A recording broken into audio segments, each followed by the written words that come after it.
Morning बच्चों, आपके अच्छे दिन की शुभकामना के साथ आइए आज का वीडियो प्रारंभ करते हैं। आज का जो वीडियो होगा वह कक्षा 11वीं के लिए होगा और इस वीडियो में हम ग्रेविटेशन जो चैप्टर है उसके अंतर्गत एक महत्वपूर्ण टॉपिक पढ़ने वाले हैं, orbital velocity of a satellite. अर्थात जो उपग्रह होते हैं उनका जो कक्षीय वेग है या जो कक्षीय चाल है उसका मान क्या होता है। हम कक्षीय चाल को समझें उससे पहले यह समझ लेते हैं कि उपग्रह क्या होते हैं या सैटेलाइट क्या होते हैं। सैटेलाइट दो प्रकार के होते हैं। सबसे पहले सैटेलाइट समझने के लिए आपको यह समझना चाहिए कि मान लीजिए कोई ग्रह है, तो यहां पर जो ग्रह है उसे हम पृथ्वी ले रहे हैं।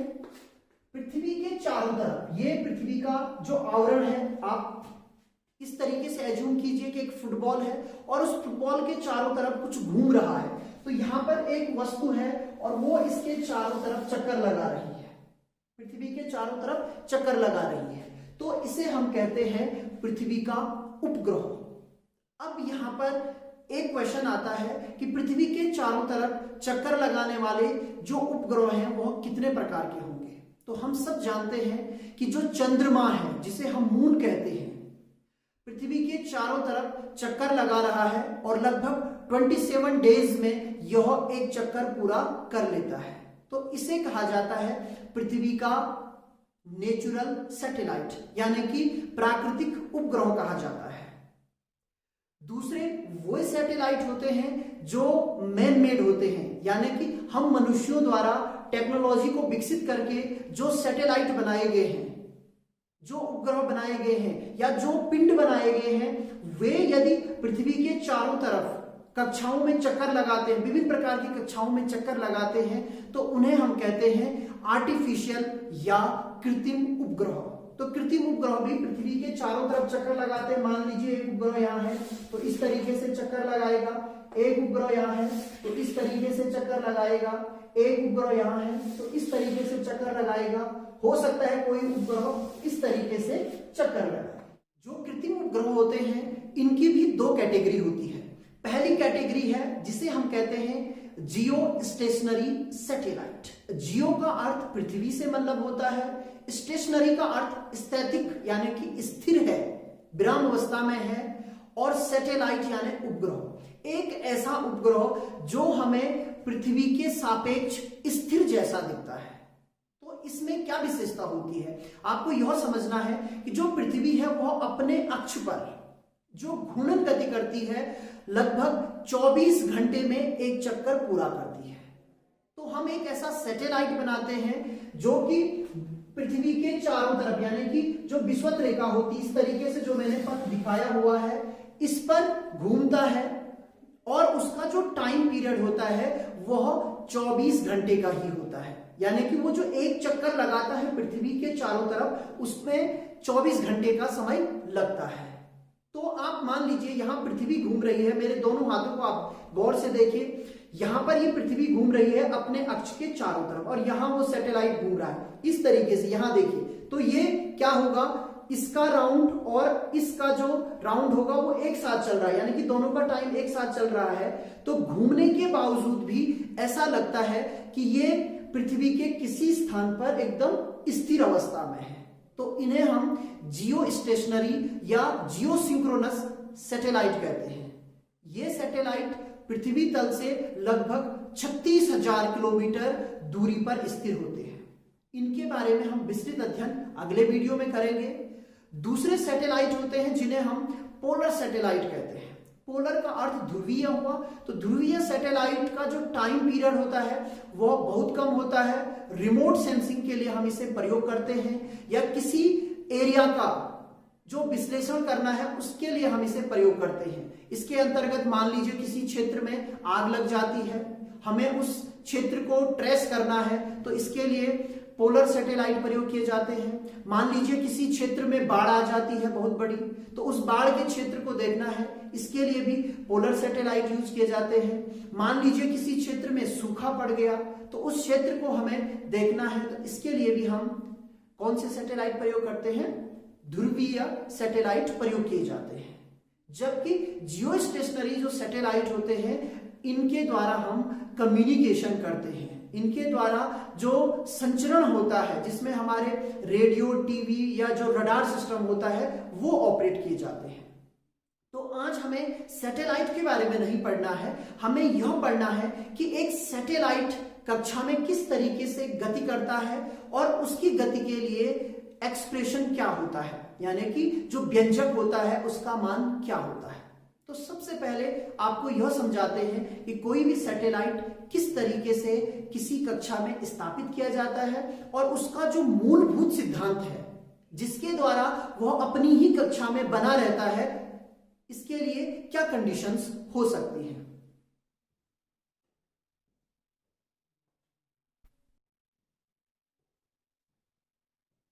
कोई भी सैटेलाइट किस तरीके से अपनी कक्षा में गति करता है या सदैव उस कक्षा में बना रहता है, इसके लिए क्या प्रतिबंध हैं या कौन सा सिद्धांत इसमें कार्य करता है, इसके लिए एक उदाहरण समझिए।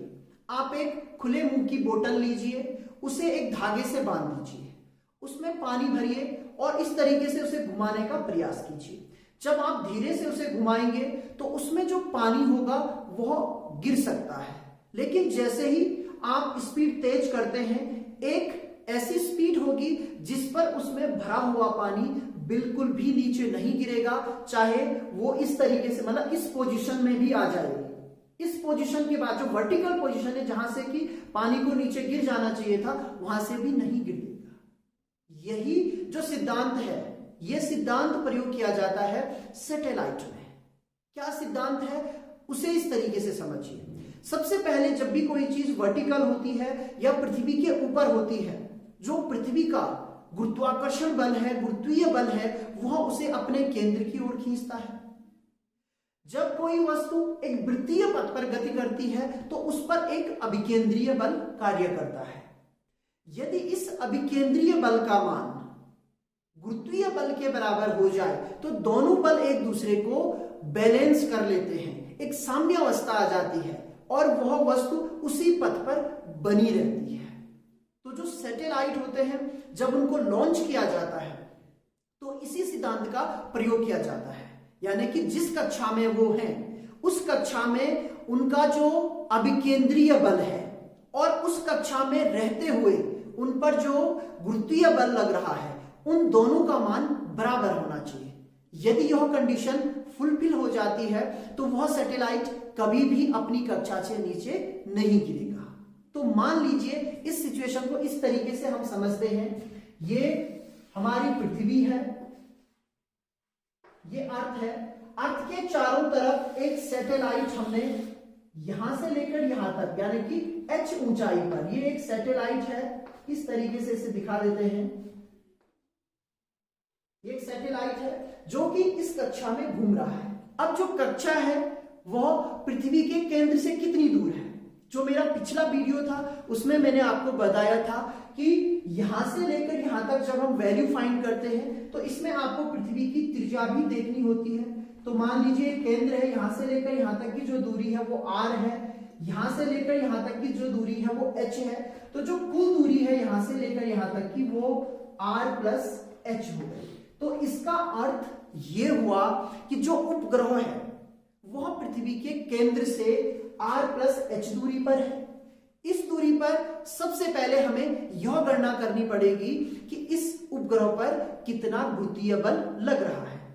तो जो गुरुत्वीय बल होता है उसका मान होता है F is equals to G m1 m2 upon r square. अब यहां देखिए ये न्यूटन का जो नियम था दो वस्तुओं के लिए था जिनके द्रव्यमान m1 और m2 थे, उनके बीच की दूरी r थी।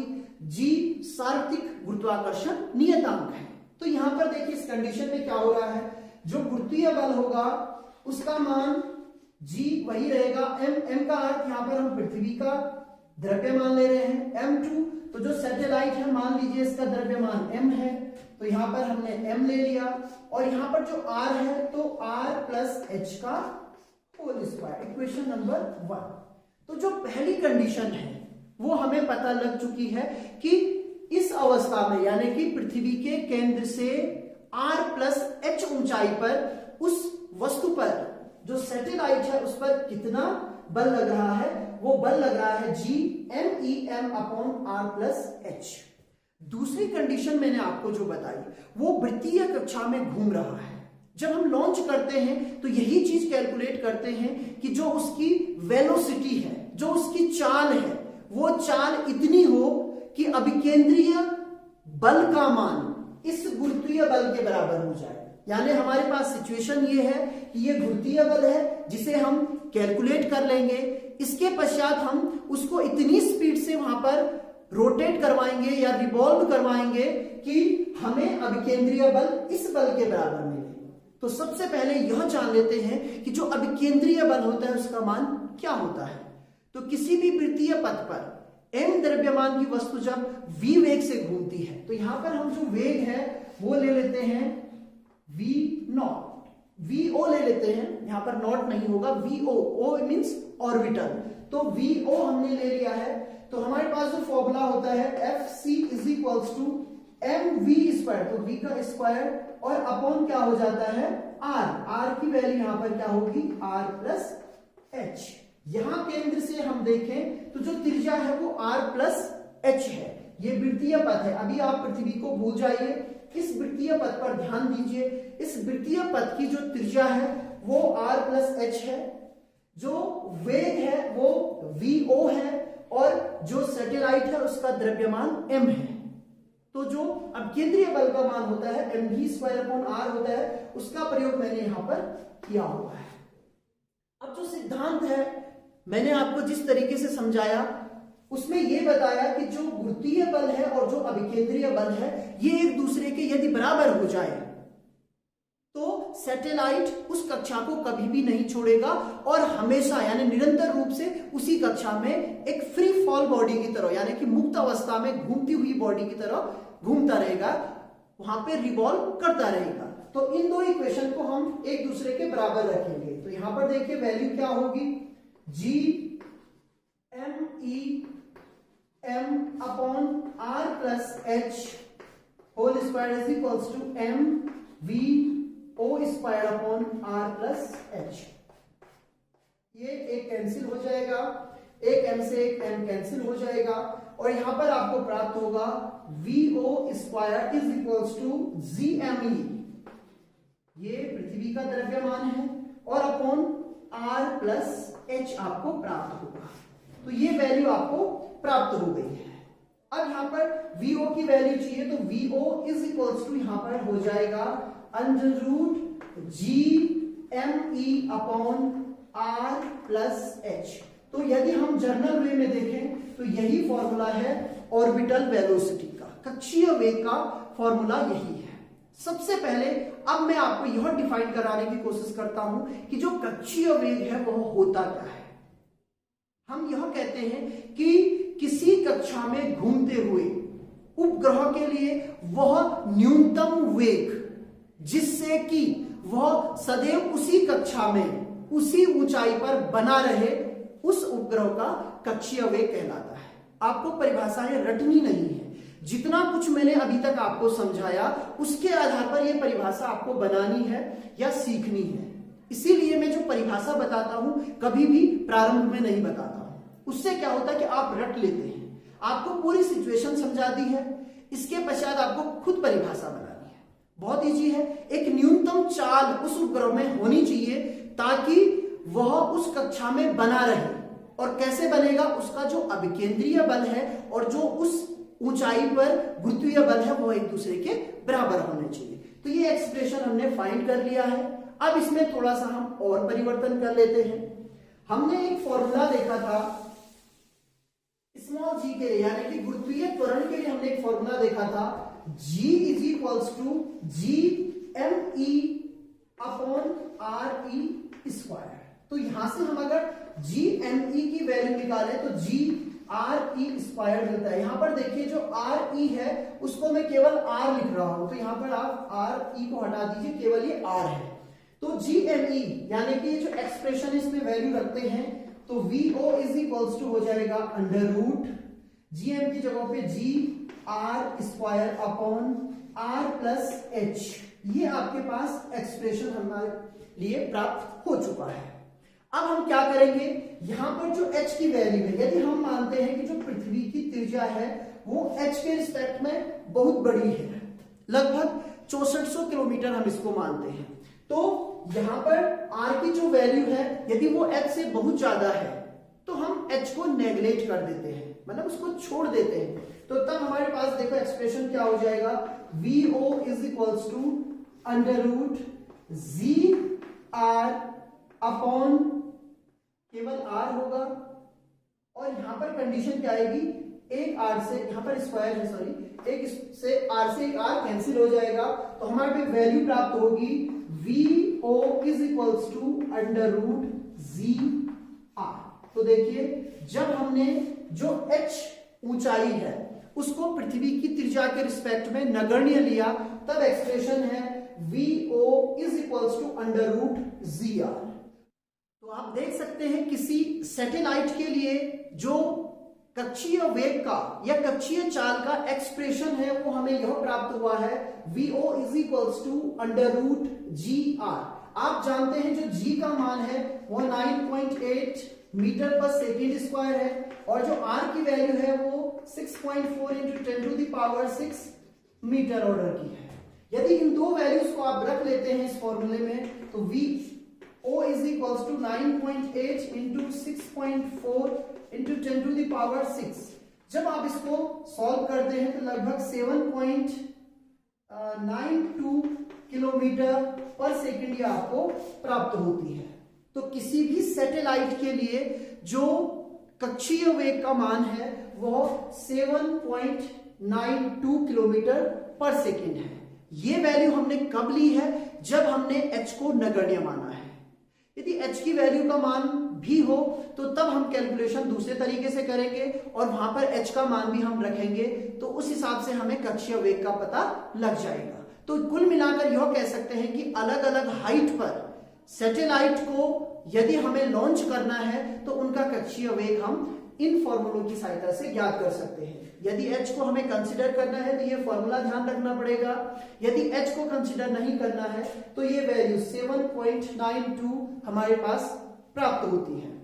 किसी भी उपग्रह का जो कक्षीय वेग होता है उसका एक महत्वपूर्ण संबंध पलायन वेग से भी होता है।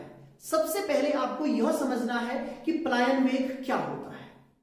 मान लीजिए जो हमारी पृथ्वी है उस पृथ्वी के ऊपर वो अंतिम बिंदु, यानी उसके चारों तरफ, यहां ऊपर से मतलब है उसके चारों तरफ वह अंतिम बिंदु या वो अंतिम स्पेस जहां से कोई भी वस्तु पुनः पृथ्वी तल पर वापस आ जाती है, उसे हम कहते हैं पृथ्वी का गुरुत्वीय क्षेत्र। यानी कि उस क्षेत्र के बाद वस्तु फिर से पृथ्वी में लौट आती है। यदि किसी वस्तु को यदि हम इतने वेग से फेंकें कि वह उस गुरुत्वीय क्षेत्र से, जो अंतिम स्पेस मैंने कहा, उससे बाहर निकल जाए तो उसे कहा जाता है पलायन वेग। तो वह न्यूनतम वेग जिससे किसी भी वस्तु को प्रोजेक्ट किया जाए या फेंक दिया जाए और वह पुनः वस्तु के गुरुत्वीय क्षेत्र में वापस ना आए या पृथ्वी पर लौटकर वापस ना आए, उसे कहा जाता है उस वस्तु का पलायन वेग। तो जो पलायन वेग है इसे हम VE से दिखाते हैं, जिसका मान √2GR होता है। अब यहां देखिए GR इसमें भी है, इसमें भी है, तो इस वैल्यू को हम √2 इंटू √GR लिख सकते हैं। अब यहां पर जो ये वैल्यू है ये VO की वैल्यू है, तो इसे √2 इंटू VO लिखा जा सकता है। तो ये संबंध है VE और VO का, यानी कि किसी उपग्रह के कक्षीय वेग और जो एस्केप वेग है उसमें यह संबंध है। इसका अर्थ भी सामान्य भाषा में समझिए। इसका अर्थ यह हुआ कि यदि किसी सैटेलाइट को √2 या √2 की वैल्यू 1.414 होती है, इतना और वेग दे दिया जाए, इतनी उसकी स्पीड और बढ़ा दी जाए, तो वह अपनी कक्षा से एस्केप कर जाएगा, पलायन कर जाएगा, पृथ्वी के गुरुत्वीय क्षेत्र में वह पुनः वापस नहीं आएगा। तो यह संबंध बहुत ही महत्वपूर्ण है। इससे हमें यह पता लगता है कि जो पलायन वेग है और जो उपग्रह का कक्षीय वेग है उसमें क्या संबंध है। इसके साथ दो और व्यंजक मैं आपको बताने वाला हूं जो कि किसी सैटेलाइट से संबंधित हैं या उसके पैरामीटर का अर्थ ये हुआ कि जब हम किसी चीज को डिफाइन करते हैं तो वो कौन कौन सी भौतिक राशियां हैं जिनकी हम गणना करते हैं। तो कोई भी सैटेलाइट है जब वो पृथ्वी के चारों ओर घूमेगा तो उस टाइम हमने एक पैरामीटर उसका फाइंड कर लिया है जिसको हमने कहा कक्षीय चाल या कक्षीय वेग। दूसरा है कि जब वो इस पथ पर घूम रहा है, जिस वृत्तीय पथ पर घूम रहा है, उसमें घूमते वक्त उसका जो टाइम पीरियड है, जो आवर्तकाल है, वह कितना है। और एक और महत्वपूर्ण है कि जो h ऊंचाई है वो h ऊंचाई किस फॉर्मूले से ज्ञात की जाएगी। तो ये दोनों ही एक्सप्रेशन हम फाइंड करते हैं बहुत ही आसान तरीके से। तो किसी भी सैटेलाइट का टाइम पीरियड क्या होता है इसको इस तरीके से समझ लीजिए। मान लीजिए सैटेलाइट इस वृत्तीय पथ पर गति कर रहा है। उस वृत्तीय पथ पर गति करते वक्त हमने जो उसकी वेलोसिटी या स्पीड ली थी उसे हमने vo कहा था। वृत्तीय पथ मान लीजिए यहां से स्टार्ट होता है, यहां तक चलता है। तो पूरे वृत्तीय पथ की जो लंबाई है वह कितनी होती है, आपको एक सामान्य सा फॉर्मूला याद रखना है। वो फॉर्मूला है चाल बराबर दूरी बटा समय, जो कि हमने लगभग कक्षा 7वीं से सीखा हुआ है। इस फॉर्मूले का हम यहां पर प्रयोग करेंगे। दूरी, एक चक्कर लगाते वक्त कितना टाइम लगता है। सबसे पहले आपको आवर्तकाल समझना है। आवर्तकाल या जो समय है उसे इस तरीके से डिफाइन किया जाता है कि एक वृत्तीय पथ पर पूरा चक्कर लगाने में जितना भी समय लगता है उसे आवर्तकाल कहा जाता है। मैंने किसी सैटेलाइट के लिए परिभाषा नहीं बताई, आपको एक ऐसी परिभाषा बताई है वो हमेशा जहां पर पीरियोडिक मोशन होता है, यानी कि ऐसा मोशन जो हर बार अपने आप को रिपीट करता है, उसके लिए परिभाषा बताई है। एक पूरा चक्कर लगाने में, एक पूरे कंपन में, एक पूरे रिपीटिशन में जो समय लगता है उसे कहा जाता है आवर्तकाल। तो यहां से लेकर यहां तक का जो दूरी है उस दूरी को तय करने में जो समय लगेगा उसे आवर्तकाल कहेंगे। तो यहां पर दूरी चाहिए हमें, तो दूरी कितनी होगी, हमने देखा था यहां से लेकर यहां तक हम r+h दूरी ले रहे थे सैटेलाइट के लिए। यहां पर सेंटर ऑफ अर्थ था, यहां से लेकर यहां तक की जो दूरी थी वो r+h थी। तो देखिए कोई वृत्तीय पथ है, उस वृत्तीय पथ पर जो दूरी होती है उसका सरकमफेरेंस होता है, तो यहां पर ये हो जाएगा 2πr। आपने पढ़ा हुआ है एक वृत्त की परिधि होती है, उसी का प्रयोग किया है 2πr की जगह पर r+h आ गया है। यहां पर जो त्रिज्या है वो r+h है, तो ये दूरी हो गई। यहां पर देखिए चाल, तो हमें समय चाहिए, तो समय यानी कि t बराबर हो जाएगा दूरी 2πr+h और बटा चाल, तो चाल हम क्या ले रहे हैं vo।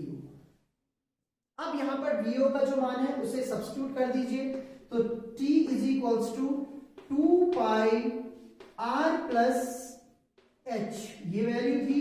यहां पर vo की जो वैल्यू थी ध्यान से देखिए √GME/r+h, जो पहला फॉर्मूला था उसका मैंने प्रयोग किया है। ऐसा फॉर्मूला था हमारे पास vo √GME/r+h, जनरल फॉर्मूला, इसका मैंने यहां पर प्रयोग किया है। अब यहां देखिए r+h है और यहां भी r+h है, इसकी जो घात है वो 1 है, और इसकी अगर मैं घात आपको बताऊं इसको किस तरीके से लिखा जा सकता है 1/2 है। तो ये r+h जब ऊपर जाएगा तो एक घात ये है, एक घात 1/2 है, तो घातें जुड़ती हैं तो 1 + 1/2, तो 3y क्या हो जाएगा 2 हो जाएगा। इस फॉर्मूले को लिखा जा सकता है t = 2π, ध्यान से देखिए r+h 3/2, और अपॉन में लिखा जा सकता है GME 1/2 या √, इसमें आप रखिए। एक तरीका ये है, एक और तरीका है, आप इसे लिख सकते हैं t = 2π। यहां पर देखिए इसे लिखिए r+h इस तरीके से, होल 3 लिख दिया आपने, अपॉन लिखिए GME, और इसका पूरे का यहां से लेकर यहां पर 1/2 लिखा जा सकता है। तो दोनों का मतलब एक ही है। इसमें मैंने क्या किया, 3/2 लिख दिया, ये ऊपर है, और 1/2 अलग से लिखा है। इसमें क्या किया है, होल 3 लिख दिया है, और पूरे का इतनी वैल्यू का 1/2 लिख दिया है। तो दोनों का मीनिंग एक जैसा है। कैलकुलेशन अच्छे से आपको समझ में आने चाहिए, फिर कहीं भी कोई प्रॉब्लम नहीं होती है। तो ये टाइम पीरियड का फॉर्मूला हमारे पास प्राप्त हो चुका है। इसी फॉर्मूले की सहायता से अब मैं यहां पर जो है किसी भी सैटेलाइट की हाइट के लिए भी फॉर्मूला फाइंड कर सकता हूं। तो देखिए हाइट के लिए किस तरीके से फॉर्मूला फाइंड करेंगे। आप यहां पर इस फॉर्मूले का यूज कीजिए। इस फॉर्मूले में मैं यहां पर स्क्वायर कर देता हूं दोनों तरफ। स्क्वायर करने से क्या फायदा होगा, जो 1/2 है ये कैंसिल हो जाएगा। तो देखिए क्या होगा, t square is equals to, ये हो जाएगा 4π², फिर क्या हो जाएगा r प्लस h, ये क्यूब बचेगा, अपॉन GME होगा। और जो 1/2 था जब मैंने स्क्वायर किया तो इस तरीके से होगा। यहां देखिए 1/2 इंटू 2, तो 2 से 2 कैंसिल, तो यहां पर 1/2 नहीं आएगा। तो कुल मिलाकर हमें अब h का मान चाहिए। तो देखिए इसे मैं क्या लिख सकता हूं, t² GME, ये यहां मल्टीपल कर दिया, is equals to 4π² r plus h whole cube. फिर क्या लिखा जा सकता है, r plus h whole cube is equals to t² GME upon 4π²। अब देखिए इस पूरे की जो घात है वो 3 है, तो इसे r प्लस h में अगर लिखना है तो t² GME अपॉन 4π² और होल लगा के 1/3 हो जाएगा। जब भी कोई घात दूसरी तरफ जाती है तो 1 में करना है, तो 1 यहां कितनी थी 3, तो 1/3 हो जाएगा। अब यहां पर आपको h चाहिए, तो h इज इक्वल्स टू हो जाएगा t² GME upon 4π² 1/3 minus r। तो ये एक्सप्रेशन आपको फाइंड हुआ हाइट के लिए, यहां से लेकर यहां तक। तो देखिए इस फॉर्मूले में जो जो वैल्यूज हैं, यानी कि इसमें g है, me है, t है, टाइम पीरियड दिया हो, और जो रेडियस ऑफ अर्थ है ये दी गई हो, तो हम सैटेलाइट की हाइट भी फाइंड कर सकते हैं। तो यहां पर आपने देखा केवल एक कॉन्सेप्ट हमें याद रखना था। वो कॉन्सेप्ट ये था कि कोई भी सैटेलाइट किसी वृत्तीय कक्षा में कब घूमेगा, जब उसका गुरुत्वीय बल का मान अभिकेंद्रीय बल के मान के बराबर होगा। और इसी को ध्यान में रखते हुए सबसे पहले हमने उपग्रह के लिए कक्षीय वेग फाइंड किया, उसके पश्चात टाइम पीरियड फाइंड किया, और उसी फॉर्मूले से हमने उस जो उपग्रह है उसके लिए हाइट भी फाइंड कर ली है। तो बहुत आसानी के साथ आप फिजिक्स को कर सकते हैं, सीख सकते हैं, लेकिन आपको कुछ बेसिक चीजों के कॉन्सेप्ट याद होने चाहिए। आज आपको एक बात हमेशा के लिए ध्यान रख लेनी है, वो ये रख लेनी है कि कोई भी वस्तु यदि वृत्तीय पथ पर घूमती है तो हमेशा अभिकेंद्रीय बल और जो दूसरा कारक होगा वो एक दूसरे के बराबर होना चाहिए। दूसरे कारक से अर्थ है कि यदि पृथ्वी के चारों तरफ घूम रहा है तो गुरुत्वीय बल है, यदि कोई इलेक्ट्रॉन नाभिक के चारों ओर घूम रहा है तो वहां पर जो वैद्युत स्थैतिकी बल है, इलेक्ट्रोस्टैटिक फोर्स, वो और अब केंद्रीय बल बराबर होने चाहिए। यदि कोई धनावेशित कण चुंबकीय क्षेत्र में घूम रहा है तो वहां पर जो लॉरेंज फोर्स लगता है या चुंबकीय बल लगता है उसका मान किसके बराबर होना चाहिए, अब केंद्रीय बल के बराबर होना चाहिए। तो सब जगह एक जैसे ही कॉन्सेप्ट है। यदि आपको कॉन्सेप्ट पता है तो अच्छे तरीके से आप सारी ही चीजें सॉल्व कर सकते हैं। तो उम्मीद है आपको ये वीडियो पसंद आएगा। यदि पसंद आता है तो लाइक कीजिए, सब्सक्राइब कीजिए और साथ में शेयर भी कीजिए। Thank you.